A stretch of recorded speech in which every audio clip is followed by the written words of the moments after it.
ক্রীড়া প্রতিযোগিতা অনুষ্ঠান ছিল। একেবারে ক্রীড়া শেষের পর্যায়ে ফুটবল খেলাকে কেন্দ্র করে দুই গ্রুপের ভিতরে সামান্য কাটাকাটি ঘটনাকে কেন্দ্র করে একটা দ্বন্দ্বের সৃষ্টি হয়। দুই গ্রুপ বিভক্ত হয়ে গোলমালের সৃষ্টি হয়। ঘটনার সংবাদটা আমরা তাৎক্ষণিক এই পুকুরিয়া ঘটনাস্থল অর্থাৎ বাজারের ভিতরে আসি। দুই গ্রুপ দুই দিকে অবস্থান ছিল, কিছু সময় গাড়ি বন্ধ ছিল।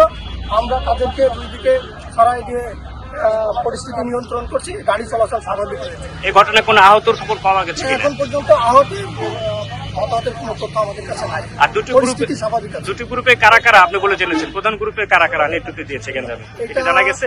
এটা এখনো ক্লিয়ার না, আমি তদন্ত চলতেছে। 1.5 ঘন্টা যাবত আটকা পড়েছে।